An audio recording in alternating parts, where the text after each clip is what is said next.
কিতা দাও তো আটের খবর ওই ওই এই সত্যি রে ভূত আমার আব্দুল্লাহ শিবরে ভূত কি মারিয়া ভালাই দিছে ঠিক না এই বুড়ো বিয়া মারিয়া ভালাইছে আমার আব্দুল্লাহ শিবরে কিতা কিতা মাতুবা আব্দুল হাসিম মার্ডার হয়ে গেছে না রে রমজান আলী তাই তো বুড়ু মিয়ার লগে ফারা না নানি ও ফুরু তাইলে সাল্লা দিছে তাই না আমার পরে মাইরা বুড়ু বাইরে মামলা দি ফাঁসাইতা না বেটা এটা পুরো তালিয়ে ডং করছে বুঝছো তুই আমার আর বললে তো কিছু হইলো এর লাগে আমি কিন্তু আমার ভুয়া মারিয়া ভালাই দিবনি আর ও বেটা লগে এটা ডং করা খাটলো নি বাবা মজি তোমার হে মনে কর ডরাইয়া মারছে আরে বাবা আন্তাজে যদি বুড়ু মিয়ার উপরে মামলা দেন তো আমার ঘরে যেন পাইব না ভাইয়া মারি দিব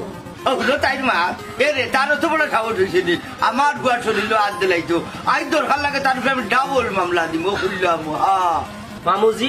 মামলা ডবল নাই দরকার হয় সাইড ডাবল মামলা দিমু আব্দুল হাসিম রে আগে তুই আবার করা লাগবো রানি তারে তো ভাই আব্দুল হাসিম ডরাইয়া হয়তো কোন জায়গা লুকাইয়া বইছে এমনি বাড়িতে আইব না কোন বেটা তোর মামুর মার আজকে 2 দিন হয়ে গেছে কি আমার ঘর বাড়িতে না কিতা বাবা মুজি আব্দুল হাসিম 2 দিন ধরে বাড়িতে নাই আর তুমি বই থাকছো তুই কাইছি বেটা ওই যে ভাইলাম না তুই দূর রে বা ইগু বাঁচিয়া আছে না মরে গেছে আল্লাহ জানেন আছে না আমার লোকে কখন হয়ে যেত আমি তো এবার বাদ খাইছি না গরুর ভাত খাইবা না জেলের ভাত খাইবা রে বাবা এবার কোনটা বুঝা যায় না আঠো ওই আমি কি আমার গোয়া করা লাগবে চাই ও আব্দুল হাসিম রে আব্দুল হাসিম